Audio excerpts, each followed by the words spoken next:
అదే కార్తీ సినిమాలో ఆ ఈవెంట్ ప్రీ రిలీజ్ ఈవెంట్ ఫంక్షన్లో లడ్డూ కావాలని చెప్పని సెటైర్లు వేసినటువంటి అంశానికి సంబంధించి పవన్ కళ్యాణ్ గారు అలా మాట్లాడటం కరెక్ట్ కాదు, మనోభావాలు దెబ్బతినే విధంగా ఈ రకమైనటువంటి అంశాలు తీసుకురావడం సరైనది కాదని చెప్పినటువంటి నేపథ్యంలో దానికి ఎవరైతే హీరో కార్తీ రెస్పాండ్ అయ్యి క్షమాపణ చెప్తున్నాను, మా ఉద్దేశంగా అనుకోకుండా అది అలా జరిగిందని చెప్పని ఆయన రెస్పాండ్ అయ్యి మాట్లాడాడు. సరే, మొత్తానికి ప్రకాష్ రాజ్ గారు మాత్రం ఇంకొంచెం దాన్ని కొనసాగించే దిశగా అడుగులు వేస్తున్నారు. ఆ రోజు ఆయన ఎవరైతే పవన్ కళ్యాణ్ గారు మాట్లాడిన దాన్ని అనవసరంగా ఆయన ట్యాగ్ చేసి, మీరు ఇప్పుడు ప్రభుత్వంలో ఉన్నారు, దీన్ని పెద్ద చేసి జాతీయ స్థాయిలో ఎందుకు తీసుకెళ్ళాలి, మీకు బీజేపీ ప్రభుత్వం కదా, వాళ్ళ చేత చెప్పి చేయించవచ్చు కదా అనే విధంగా ఆయన మాట్లాడారు. యాక్చువల్గా అది సబ్జెక్ట్ అనేటువంటిది అది మాట్లాడాల్సినటువంటి అంశం, ప్రజలకు తెలియజేయాల్సినటువంటి అంశం, దాని మీద విచారణ చేపట్టాల్సినటువంటి అంశం, దాని మీద చర్యలు తీసుకోవాల్సిన అంశం. విచారణకు ఆదేశించారు, చర్యలు చేపట్టాలని డిమాండ్ చేశారు. దానికి ఏదైతే ప్రాయశ్చిత దీక్ష చేపట్టారు 11 రోజుల పాటు, దీనికి సంబంధించి ప్రభుత్వానికి కూడా ఇప్పుడు దానికి శాంతి హోమం, సంప్రోక్షణ ఇట్లాంటివన్నీ జరుగుతున్నాయి. మరి దానిపైన మరి ఎందుకు ఆయనకి ప్రకాష్ రాజ్ గారికి ఎక్కడ గ్యాప్ వచ్చిందో తెలియదు కానీ, ఎందుకు ఆయన దీంట్లో ఇన్వాల్వ్ అయ్యారో తెలియదు కానీ, మరి ఆయన ఎందుకో సీరియస్గా కాదు, కొంత సెటైరికల్గా విమర్శించారు. దాని మీద కూడా మరలా అనవసరంగా అట్లాంటివి మాట్లాడటం కరెక్ట్ కాదని అన్నారు. ఈరోజు ఆయన ఎక్కడా విమర్శించలేదు. దానికి లేదు నేను 30వ తారీఖు వస్తున్నాను, మీరు ఇంకొకసారి దాన్ని చూడండి నేను చేసినటువంటి ట్వీట్ని అని చెప్పి అన్నారు. అంటే 30వ తారీఖు వచ్చి ఏంటి, యుద్ధానికి ఏమైనా వస్తున్నారా ఏంటి? ఆయన క్లారిఫికేషన్ ఇవ్వాలనుకుంటే అక్కడి నుంచి క్లారిఫికేషన్ ఇవ్వచ్చు, ఏముంది దాంట్లో, నా ఉద్దేశం అది కాదు, నా ఉద్దేశం ఇదే అని చెప్పొచ్చు. అంటే ఆ చర్చని కొనసాగించాలి లేదా ఆ చర్చని నడిపించాలి అని చెప్పని ప్రకాష్ రాజ్ గారు కోరుకుంటున్నారు. మరి కోరుకొని ఆయన మరి దాని మీద ఏం మాట్లాడాలనుకుంటున్నారు, ఆయన అభిప్రాయాలు ఎందుకు చెప్తే పోతుంది.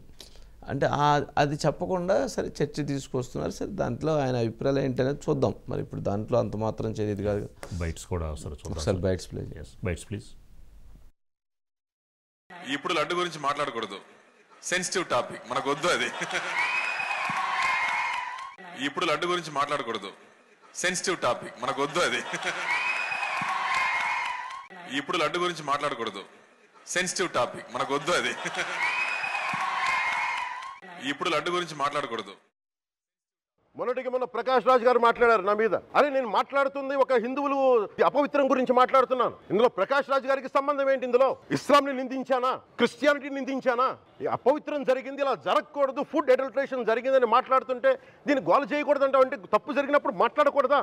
ఒక అపవిత్రం జరిగితే మాట్లాడకూడదా? దేవతా విగ్రహాలను శిరచ్ఛేదం చేస్తే మాట్లాడకూడదా? ఏం పిచ్చి పట్టింది ఒక్కొక్కళ్ళకి?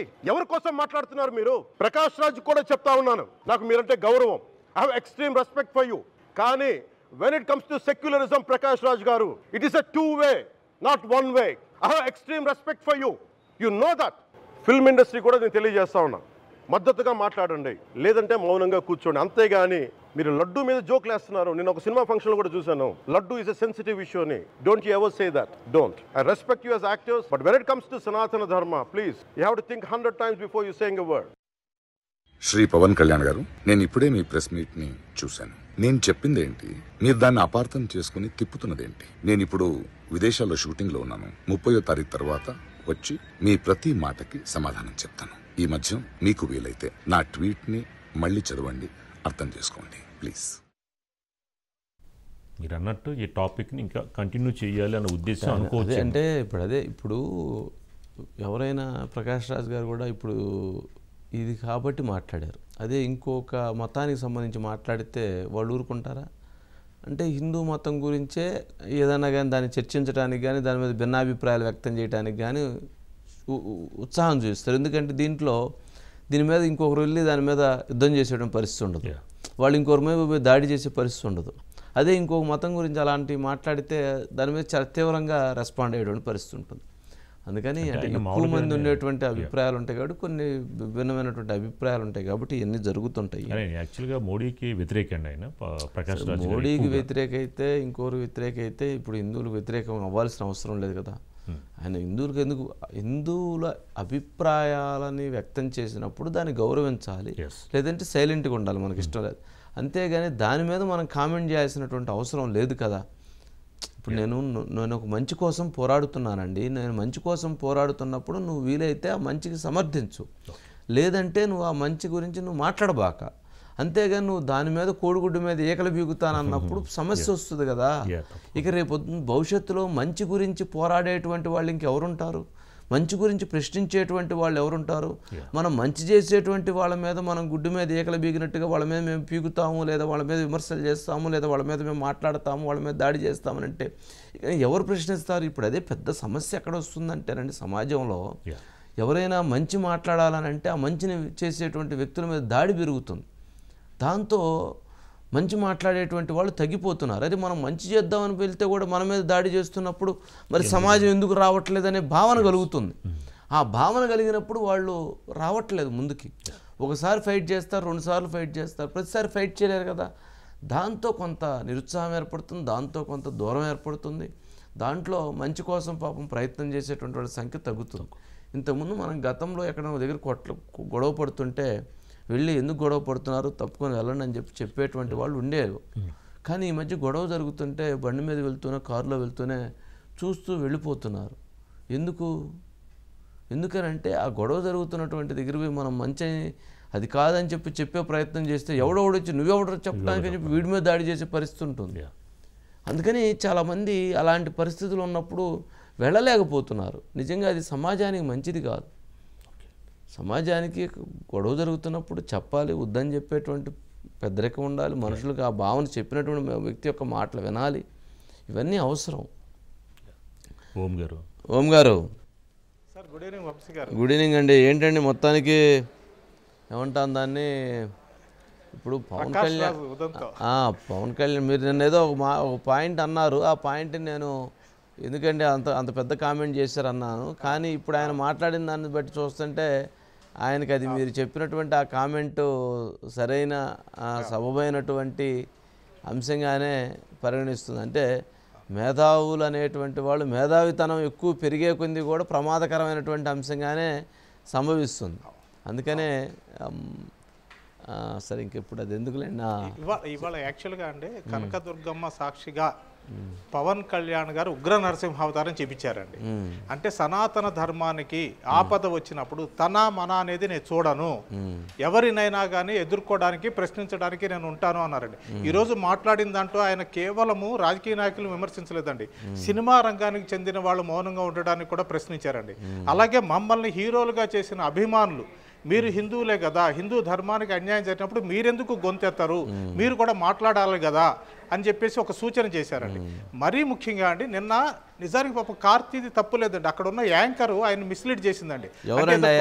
వస్తుంది మంజూషా అని ఆవిడ ఆ సినిమా ప్రీ రిలీజ్ ఫంక్షన్ కి యాంకరింగ్ గా ఉంది. లడ్డూ గురించి మీరేం మాట్లాడతారు, లడ్డూ కావాలా అని చెప్పి అన్నప్పుడు పాపం కార్తీ ఊహించని ప్రశ్న అది. ఇప్పుడు ఎందుకంటే అది సెన్సిబుల్ మ్యాటర్. అయితే కార్తీ చాలా ఇది సెన్సిటివ్ అంశం అండి అని చెప్పని చాలా గౌరవంగానే మాట్లాడాడు, చాలా గౌరవంగా మాట్లాడాడు, తను దాని గురించి మాట్లాడని చెప్పాడు. పవన్ కళ్యాణ్ గారు కొద్దిసేపటి క్రితం అవునండి, పవన్ కళ్యాణ్ గారు జస్ట్ కొద్ది నిమిషాల క్రితం అండి కార్తీని అప్రిషియేట్ చేస్తూ ఒక ట్వీట్ చేశారండి. అంటే కార్తీ నీ గురించి నాకు తెలుసు, నువ్వు ఎంత సనాతన ధర్మం మీద నీకు కానీ మీ అన్నయ్యకి కానీ మీ ఫాదర్కి కానీ ఉన్న గౌరవం నాకు తెలుసు, కాబట్టి ఆ క్షణంలో నీకు టక్మని అలా అనిపించింది, నువ్వు చెప్పావు. కానీ ఇక నుంచి ఎప్పుడైనా కానీ ఇలాంటి విషయాలు మాట్లాడేటప్పుడు కాస్త మనం జాగ్రత్తగా ఉండాలి, ఎందుకంటే మనకి లక్షలాది మంది ఫ్యాన్స్ ఉంటారు, కోట్లాది మంది అభిమానులు ఉంటారు, కాబట్టి మనల్ని గమనించే వాళ్ళు ఉంటారు. ఏదేమైనా కానీ నువ్వు చేసిన సినిమా మంచి సక్సెస్ కావాలి, అలాగే సూర్యాన్ని అభినందిస్తున్నాను, జ్యోతికని అభినందిస్తున్నాను, మీరు మంచి విజయాన్ని ఈ సినిమా ద్వారా పొందాలి, నీ ఇంటెన్షన్ ఏదో నాకు అర్థమైంది అని చెప్పి పవన్ కళ్యాణ్ గారు పెద్ద మనసుతో జస్ట్ ఇప్పుడు నిజానికి ఆయనకున్న కోపానికి అంత వెంటనే తగ్గి పాపం ఆయన్ని భుజం తట్టాల్సిన అవసరం లేదండి. కానీ ప్రకాష్ రాజ్ విషయంలో అంటే కుక్కతో ఒక వంకర అన్నట్టుగానే ప్రవర్తించాడు. ఆయన ఉన్నది ఎవరి షూటింగ్ లోనో కాదు, BVSN ప్రసాద్ గారి షూటింగ్ లో నేపాల్లో ఉన్నాడు ఆయన. అక్కడ నేపాల్లో షూటింగ్ చేస్తూ మీరు ఇందాడ అన్నట్టుగా దీన్ని ప్రొలాంగ్ చేయాలని ఆయన చెప్పింది ఏదో పవన్ కళ్యాణ్కి అర్థం కానట్టుగా ఇంకొకసారి నా ట్వీట్ చూడండి, నా వ్యాఖ్యలను ఇంకోసారి చదవండి అని చెప్పడం మరీ అంత పిచ్చాడు ఎవరు లేరు కదా ఇక్కడ. ఎందుకంటేనండి కరెక్ట్గా మన ఆదివారం ఉన్నాడండి ప్రకాష్ రాజు ఒక కార్టూన్ పెట్టాడండి, పోస్ట్ చేశాడు. అందులో ఏంటి ఒక లడ్డూ ఉంది, అది బాంబులాగా పేలబోతోంది, ఈ రోజున ఎవరు దేనిని ఎలా ఉపయోగిస్తారో తెలియదు, ప్రతిదీ ఒక పేలుడు పదార్థంగా మార్చేస్తున్నారు అని అంటే తిరుపతి లడ్డూని కొందరు ఒక బాంబులాగా ఉపయోగించబోతున్నారు అని ఆయన ఆ కార్టూన్ పోస్ట్ చేశాడు. కాబట్టి ఆయన మనసులో ఏముంది అన్నది క్లియర్ కట్గా తెలుస్తుంది. ఇంకా కొత్తగా తెలుసుకుని ప్రకాష్ రాజు వ్యాఖ్యల్ని మళ్ళీ చదువుకుని పవన్ కళ్యాణ్ గారు తెలుసుకోవాల్సిందే ఉంది. ఆ విషయం తెలిసి ఆయన చెప్పారు, నటుడిగా మీరంటే గౌరవం, ఆ విషయం మీకు తెలుసు, కానీ సనాతన ధర్మం జోలికి వస్తే మాత్రం నేను ఎవరిని బేర్ చేయను, నా ప్రాణత్యాగానికైనా సిద్ధపడతాను అని చాలా స్ట్రాంగ్గా స్ట్రైట్ ఫార్వర్డ్గా చెప్పారు. ఇవాళ ఏంటంటే పవన్ కళ్యాణ్ ఒక నటుడిగా లేరు కదండి, ఆయన డిప్యూటీ సీఎంగా ఉన్నారు.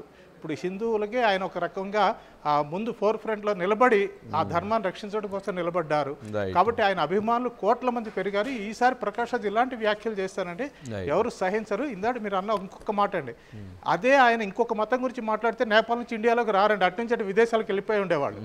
హిందువులు సహనశీలురు కాబట్టి ఇప్పుడు ఉపయోగానికి వచ్చి నేను మాట్లాడతారని ఆయన చెప్పారు. దాన్ని కూడా కొంతమంది స్వాగతించేవాళ్ళు, దాన్ని కూడా కొంతమంది అభిమానించేవాళ్ళు. అది తప్ప ఒప్ప అనేది దాన్ని పక్కన పెట్టి ప్రకాష్ రాజ్ మాట్లాడాడు కాబట్టి ఇది దాని మీద చర్చలు జరిపేవాళ్ళు, దాని మీద డిబేట్లు జరిపేటువంటి వాళ్ళు. దాన్ని ఇట్లా ఏంటంటే ఎక్కడ ప్రాబ్లం వస్తుందంటే మంచిని ప్రశ్నించే వాళ్ళు వైపు జనం తగ్గుతున్నారు. చెడుని చెడు గురించి మాట్లాడి దాన్ని వంకర టింకరగా తిప్పేటువంటి వాళ్ళ గురించి దాన్ని సమర్థిస్తూ మాట్లాడే వాళ్ళ సంఖ్య పెరుగుతూ ఉంటుంది.